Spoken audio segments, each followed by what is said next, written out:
गीता के अनमोल वचन जो आपकी जिंदगी बदल सकते हैं। आज हम आपके लिए लाए हैं भगवद गीता के अनमोल विचार जो भगवान श्री कृष्ण ने दिए थे। इस वीडियो में हमने गीता सार का उपदेश दिए हैं जिनके बारे में हर किसी को पता होना चाहिए। दोस्तों, हमारे हिंदू धर्म में श्रीमद् भागवत गीता का बहुत महत्व है। तो दोस्तों, अगर आप भी हिंदू हैं तो हमारे चैनल को लाइक और सब्सक्राइब जरूर करें और कमेंट बॉक्स में जय श्री कृष्ण जरूर लिखें। दोस्तों, अगर आप हमारी तरह सच्चे हिंदू हैं तो ये वीडियो अपने दोस्तों में जरूर शेयर करें। तो दोस्तों, वीडियो के इन अनमोल वचनों को आप पूरे सच्चे मन से और ध्यान से सुने। तो चलिए दोस्तों, वीडियो शुरू करते हैं। परिवर्तन संसार का नियम है। समय के साथ संसार में हर चीज परिवर्तन के नियम का पालन करती है। सत्य कभी दावा नहीं करता कि मैं सत्य हूँ, लेकिन झूठ हमेशा दावा करता है कि सिर्फ मैं ही सत्य हूँ। नर्क के 3 द्वार हैं, वासना, क्रोध और लालच। किसी का अच्छा ना कर सको तो बुरा भी मत करना, क्योंकि दुनिया कमजोर है लेकिन दुनिया बनाने वाला नहीं। सदैव संदेह करने वाले व्यक्ति के लिए प्रसन्नता ना इस लोक में है ना ही कहीं और। जो चीजें हमारे दायरे से बाहर हो उसमें समय गंवाना मूर्खता ही होगी। न तो यह शरीर तुम्हारा है और न ही तुम इस शरीर के मालिक हो। यह शरीर 5 तत्वों से बना है, आग, जल, वायु, पृथ्वी और आकाश। एक दिन यह शरीर इन्हीं 5 तत्वों में विलीन हो जाएगा। जिंदगी में हम कितने सही हैं और कितने गलत हैं ये केवल 2 लोग जानते हैं, एक परमात्मा और दूसरी हमारी अंतरात्मा। परिवर्तन ही संसार का नियम है। एक पल में हम करोड़ों के मालिक हो जाते हैं और दूसरे पल ही हमें लगता है कि हमारे पास कुछ भी नहीं है। क्रोध से भ्रम पैदा होता है, भ्रम से बुद्धि व्यग्र होती है। जब बुद्धि व्यग्र होती है तब तर्क नष्ट हो जाता है। जब तर्क नष्ट होता है तब व्यक्ति का पतन हो जाता है। जैसे अंधेरे में प्रकाश की ज्योति जगमगाती है, ठीक उसी प्रकार से सत्य की चमक भी कभी फीकी नहीं पड़ती। इसलिए व्यक्ति को सदैव सत्य के मार्ग पर चलना चाहिए। मनुष्य जिस रूप में ईश्वर को याद करता है, ईश्वर भी उसे उसी रूप में दर्शन देते हैं। अपने आप को भगवान के प्रति समर्पित कर दो। यही सबसे बड़ा सहारा है। जो कोई भी इस सहारे को पहचान गया है वह डर, चिंता और दुखों से आजाद रहता है। इंद्रियों की दुनिया में कल्पना सुखों की प्रथम शुरुआत है और अंत भी जो दुख को जन्म देता है। मन की गतिविधियों, होश, श्वास और भावनाओं के माध्यम से भगवान की शक्ति सदा तुम्हारे साथ है और लगातार तुम्हें बस एक साधन की तरह प्रयोग करके सभी कार्य कर रही है। बुरे कर्म करने वाले सबसे नीच व्यक्ति जो राक्षसी प्रवृत्तियों से जुड़े हुए हैं और जिनकी बुद्धि माया ने हर ली है, वो मेरी पूजा या मुझे पाने का प्रयास नहीं करते। बुद्धिमान को अपनी चेतना को एकजुट करना चाहिए और फल के लिए इच्छा छोड़ देनी चाहिए। सज्जन व्यक्तियों को सदैव अच्छा व्यवहार करना चाहिए, क्योंकि इन्हीं के पद चिन्हों पर सामान्य व्यक्ति अपने रास्ते चुनता है। निर्माण केवल पहले से मौजूद चीजों का प्रक्षेपण है। अपने अनिवार्य कार्य करो, क्योंकि वास्तव में कार्य करना निष्क्रियता से बेहतर है। इस संपूर्ण संसार में कोई भी व्यक्ति महान नहीं जन्मा होता है, बल्कि उसके कर्म उसे महान बनाते हैं। गीता में कहा गया है, कोई भी अपने कर्म से भाग नहीं सकता। कर्म का फल तो भुगतना ही पड़ता है। अपने कर्म का पालन करो, क्योंकि वास्तव में कर्म अकर्म से बेहतर है। सही कर्म वह नहीं है जिसके परिणाम हमेशा सही हो, अपितु सही कर्म वह है जिसका उद्देश्य कभी गलत ना हो। इंसान हमेशा अपने भाग्य को कोसता है, यह जानते हुए भी कि भाग्य से भी ऊंचा उसका कर्म है जिसके स्वयं के हाथों में है। बिना फल की कामना से किया गया कार्य ही सच्चा कर्म है। ईश्वर चरण में हो समर्पण, वही केवल धर्म है। ज्ञानी व्यक्ति ज्ञान और कर्म को एक रूप में देखता है। ज्ञानी व्यक्ति को कर्म के प्रतिफल की अपेक्षा कर रहे अज्ञानी व्यक्ति के दिमाग को अस्थिर नहीं करना चाहिए। अप्राकृतिक कर्म बहुत तनाव पैदा करता है। किसी और का काम पूर्णता से करने से कहीं अच्छा है कि अपना काम करें, भले ही उसे अपूर्णता से करना पड़े। अच्छे कर्म करने के बावजूद भी लोग केवल आपकी बुराइयां ही याद रखेंगे। इसलिए लोग क्या कहते हैं, इस पर ध्यान मत दो, तुम अपना कर्म करते रहो। कर्म उसे नहीं बांधता जिसने काम का त्याग कर दिया है। जन्म लेने वाले के लिए मृत्यु उतनी ही निश्चित है जितना कि मृत होने वाले के लिए जन्म लेना। इसलिए जो अपरिहार्य है उस पर शोक मत करो। आत्मा किसी काल में भी न जन्मता है और न मरता है और न यह एक बार होकर फिर अभाव रूप होने वाला है। आत्मा अजन्मा, नित्य, शाश्वत और पुरातन है। शरीर के नाश होने पर भी इसका नाश नहीं होता है।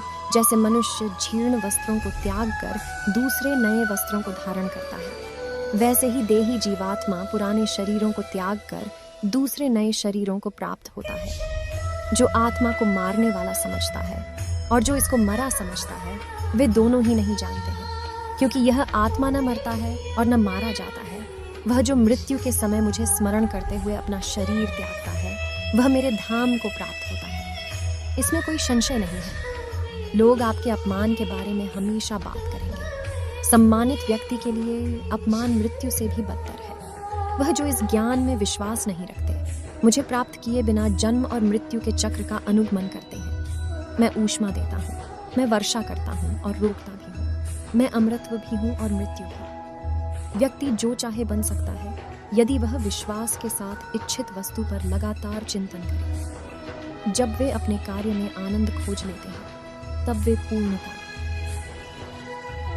प्राप्त करते हैं। याद रखना, अगर बुरे लोग सिर्फ समझाने से समझ जाते, तो बांसुरी बजाने वाला भी कभी महाभारत होने नहीं देता। जो बीत गया उस पर दुख क्यों करना, जो है उस पर अहंकार क्यों करना, और जो आने वाला है उसका मोह क्यों करना। हमारी व्यर्थ की चिंता और मन का भय एक ऐसा रोग होता है जिससे हमारी आत्मीय शक्ति बिखर जाती है। हर व्यक्ति का विश्वास उसकी प्रकृति के अनुसार होता है। जो इंसान किसी की कमी को पूरी करता है, वो सही अर्थों में महान होता है। जो हुआ वह अच्छे के लिए हुआ है, जो हो रहा है वह भी अच्छे के लिए ही हो रहा है, और जो होगा वह भी अच्छे के लिए ही होगा। हे पार्थ, मैंने और तुमने अपने कर्तव्यों को निभाने के लिए धरती पर कई अवतार लिए हैं, लेकिन मुझे याद है और तुम्हें नहीं। मेरे लिए ना कोई घृणित है न प्रिय, किंतु जो व्यक्ति भक्ति के साथ मेरी पूजा करते हैं, वो मेरे साथ है और मैं भी उनके साथ हूँ। मनुष्य अपने हृदय से जो दान कर सकता है, वो अपने हाथों से नहीं कर सकता, और मौन रहकर जो कुछ वो कह सकता है, वो शब्दों से नहीं कह सकता। प्रत्येक बुद्धिमान व्यक्ति को क्रोध और लोभ त्याग देना चाहिए, क्योंकि इससे आत्मा का पतन होता है। मैं उन्हें ज्ञान देता हूँ जो सदा मुझसे जुड़े रहते हैं और जो मुझसे प्रेम करते हैं। मैं सभी प्राणियों को समान रूप से देखता हूँ, ना कोई मुझे कम प्रिय है ना अधिक। लेकिन जो मेरी प्रेम पूर्वक आराधना करते हैं, वो मेरे भीतर रहते हैं और मैं उनके जीवन में आता हूँ। सब धर्मों का परित्याग करके तुम एक मेरी ही शरण में आओ। मैं तुम्हें समस्त पापों से मुक्त कर दूंगा। तुम शोक मत करो। प्रबुद्ध व्यक्ति सिवाय ईश्वर के किसी और पर निर्भर नहीं करता। मेरी कृपा से कोई सभी कर्तव्यों का निर्वाह करते हुए भी बस मेरी शरण में आकर अनंत अविनाशी निवास को प्राप्त करता है। हे अर्जुन, केवल भाग्यशाली योद्धा ही ऐसा युद्ध लड़ने का अवसर पाते हैं जो स्वर्ग के द्वार के समान है। भगवान प्रत्येक वस्तु में है और सबके ऊपर भी। मुक्ति का मुख्य द्वार केवल भगवत भक्ति ही है, जिसे सभी को स्वीकार करना चाहिए। ईश्वर ने हमें जो कुछ भी दिया है, वही हमारे लिए पर्याप्त है, और यही एक अटल सत्य भी है। संयम, सदाचार, स्नेह एवं सेवा, ये गुण सत्संग के बिना नहीं आते। बुद्धिमान व्यक्ति कामुक सुख में आनंद नहीं लेता। वह व्यक्ति जो सभी इच्छाएं त्याग देता है और मैं और मेरा की लालसा और भावनाओं से मुक्त हो जाता है, उसे अपार शांति की प्राप्ति होती है। जो व्यक्ति आध्यात्मिक जागरूकता के शिखर तक पहुंच चुके हैं, उनका मार्ग है निःस्वार्थ कर्म। जो भगवान के साथ संयोजित हो चुके हैं, उनका मार्ग है स्थिरता और शांति। जो मन को नियंत्रित नहीं करते, उनके लिए वह शत्रु के समान कार्य करता है। मन अवश्य ही चंचल होता है, लेकिन उसे अभ्यास और वैराग्य के माध्यम से वश में लाया जा सकता है। जो लोग परमात्मा को पाना चाहते हैं, वह ब्रह्मचर्य का पालन करते हैं। जो कार्य में निष्क्रियता और निष्क्रियता में कार्य देखता है, वह एक बुद्धिमान व्यक्ति है। मैं धरती की मधुर सुगंध हूँ, मैं अग्नि की ऊष्मा हूँ, सभी जीवित प्राणियों का जीवन और सन्यासियों का आत्मसंयम हूँ। तुम उसके लिए शोक करते हो जो शोक करने के योग्य नहीं है, और फिर भी ज्ञान की बातें करते हो। बुद्धिमान व्यक्ति ना जीवित और ना ही मृत व्यक्ति के लिए शोक करते हैं। कभी ऐसा समय नहीं था जब मैं, तुम या ये राजा महाराजा अस्तित्व में नहीं थे। ना ही भविष्य में कभी ऐसा होगा कि हमारा अस्तित्व समाप्त हो जाए। हे अर्जुन, हम दोनों ने कई जन्म लिए हैं, मुझे याद है, लेकिन तुम्हें नहीं। हे अर्जुन, वह जो वास्तविकता में मेरे उत्कृष्ट जन्म और गतिविधियों को समझता है, वह शरीर त्यागने के बाद पुनः जन्म नहीं लेता और मेरे धाम को प्राप्त होता है। अपने परम भक्तों जो हमेशा मेरा स्मरण या एक चित्त मन से मेरा पूजन करते हैं, मैं व्यक्तिगत रूप से उनके कल्याण का उत्तरदायित्व लेता हूँ। कर्म योग वास्तव में एक परम रहस्य है। जो मनुष्य अपने मन को नियंत्रित नहीं कर पाता, उसका मन उसके लिए शत्रु के समान कार्य करता है। आत्मज्ञान की तलवार से काटकर अपने हृदय से अज्ञान के संदेह को अलग कर दो। अनुशासित रहो, उठो, माफ करना और शांत रहना सीखिए। ऐसी ताकत बन जाओगे कि पहाड़ भी रास्ता देंगे। ईश्वर की शक्ति मनुष्य के होश, भावनाएं और मन की गतिविधियों के माध्यम से सदा उसके साथ रहती हैं। बुद्धिमान व्यक्ति को समाज कल्याण के लिए बिना आसक्ति के काम करना चाहिए। आपके सार्वलौकिक रूप का मुझे न प्रारंभ, न मध्य, न अंत दिखाई दे रहा है। मैं अपने कर्मों से बंधा हुआ नहीं हूँ, क्योंकि मुझे मेरे द्वारा किए गए कर्मों के प्रतिफल की कोई इच्छा नहीं है। यद्यपि मैं इस तंत्र का रचयिता हूँ, लेकिन सभी को यह ज्ञात होना चाहिए कि मैं कुछ नहीं करता और मैं अनंत हूँ। जब वे अपने कार्य में आनंद खोज लेते हैं, तब वे पूर्णता प्राप्त करते हैं। जब तक शरीर है, तब तक कमजोरियां तो रहेगी ही, इसलिए कमजोरियों की चिंता छोड़ो और जो सही कर्म है उस पर अपना ध्यान लगाओ। जब इंसान की जरूरत बदल जाती है, तब इंसान के बात करने का तरीका बदल जाता है। ईश्वर से किए गए प्रार्थना से इंसान की परिस्थिति या तकदीर बदले या ना बदले, पर उस प्रार्थना से इंसान के चरित्र में जरूर बदलाव आता है। वह जो सभी इच्छाएं त्याग देता है और मैं और मेरा की लालसा और भावना से मुक्त हो जाता है, उसे शांति प्राप्त होती है। इंसान को जीवन में अपने इच्छाओं के अनुरूप जीने के लिए जुनून की आवश्यकता होती है, वरना हर इंसान की परिस्थितियां तो हमेशा विपरीत ही होती है। इस जीवन में न कुछ खोता है, न व्यर्थ होता है। जीवन न तो भविष्य में है, न अतीत में है, जीवन तो बस इस पल में है। जो इस लोक में अपने काम की सफलता की कामना रखते हैं, वे देवताओं का पूजन करें। जिस मनुष्य के अंदर ज्ञान की कमी और ईश्वर में श्रद्धा नहीं होती, वो मनुष्य जीवन में कभी भी आनंद और सफलता को प्राप्त नहीं कर पाता। इस संसार में हम खाली हाथ आए थे और खाली हाथ ही जाएंगे। जो आज हमारा है वह कल किसी और का होगा। इसलिए हम अपने जीवन में जो भी करते हैं उसे पूरी श्रद्धा के साथ अपने इष्ट देव को अर्पण कर देना चाहिए। हे अर्जुन, तुम्हारा क्या गया जो तुम रोते हो? तुम क्या लाए थे जो तुमने खो दिया? तुमने क्या पैदा किया था जो नष्ट हो गया? तुमने जो लिया यहीं से लिया, जो दिया यहीं पर दिया। जो आज तुम्हारा है कल किसी और का होगा, क्योंकि परिवर्तन ही संसार का नियम है।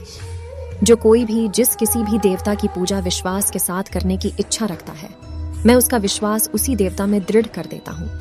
हे अर्जुन, मैं भूत, वर्तमान और भविष्य के सभी प्राणियों को जानता हूँ, किंतु वास्तविकता में कोई मुझे नहीं जानता। स्वर्ग प्राप्त करने और वहां कई वर्षों तक वास करने के पश्चात एक असफल योगी का पुण्य एक पवित्र और समृद्ध कुटुंब में जन्म होता है। जब इंसान अपने काम में आनंद खोज ज्यादा खुश होने पर और ज्यादा दुखी होने पर निर्णय नहीं लेना चाहिए, क्योंकि यह दोनों परिस्थितियां आपको सही निर्णय नहीं लेने देती हैं।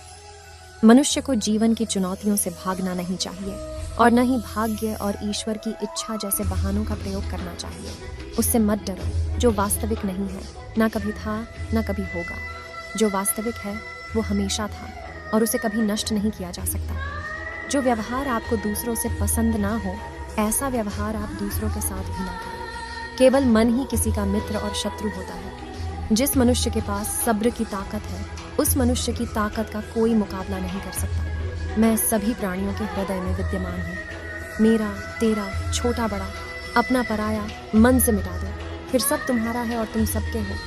किसी भी व्यक्ति को ना तो समय से पहले और ना ही भाग्य से अधिक कुछ मिलता है, लेकिन उसे सदैव पाने के लिए प्रयत्नशील रहना चाहिए। इतिहास कहता है कि कल सुख था, विज्ञान कहता है कि कल सुख होगा, लेकिन धर्म कहता है अगर मन सच्चा और दिल अच्छा हो तो हर रोज सुख होगा। मनुष्य को परिणाम की चिंता किए बिना लोभ, लालच और निस्वार्थ और निष्पक्ष होकर अपने कर्तव्यों का पालन करना चाहिए। मानव कल्याण ही भगवत गीता का प्रमुख उद्देश्य है। इसलिए मनुष्य को अपने कर्तव्यों का पालन करते समय मानव कल्याण को प्राथमिकता देना चाहिए। लोग आपके अपमान के बारे में हमेशा बात करेंगे। सम्मानित व्यक्ति के लिए अपमान मृत्यु से भी बदतर है। ऐसा कुछ भी नहीं, चेतन या अचेतन, जो मेरे बिना अस्तित्व में रह सकता। मन अशांत है और उसे नियंत्रित करना कठिन है, लेकिन कर देने से बड़ी कोई सजा नहीं किया जा सकता। मनुष्य अपने विश्वास से निर्मित होता है। जवाब नहीं, जैसा वो विश्वास करता है वैसा वो बन जाता है। प्रबुद्ध व्यक्ति के लिए गंदगी का ढेर, पत्थर और सोना सभी समान है। जब जब इस धरती पर पाप, अहंकार और अधर्म बढ़ेगा तो उसका विनाश कर पुण्य, धर्म की स्थापना करने हेतु मैं अवश्य अवतार लेता रहूंगा। जिस प्रकार से प्रकृति मौसम में बदलाव आता है, ठीक उसी प्रकार से जीवन में भी सुख दुख आता रहता है। वह कभी स्थायी नहीं रहते हैं। मनुष्य इस पृथ्वी पर ज्ञान प्राप्त करने के लिए ही आया है। जो ज्ञान प्राप्त नहीं कर रहा है वह मृत के समान है। वीडियो पसंद आए तो एक लाइक जरूर करें और चैनल को सब्सक्राइब जरूर करें। वीडियो से संबंधित कोई भी प्रश्न आप हमें कमेंट में जरूर लिखकर बताएं। धन्यवाद। जय श्री कृष्ण।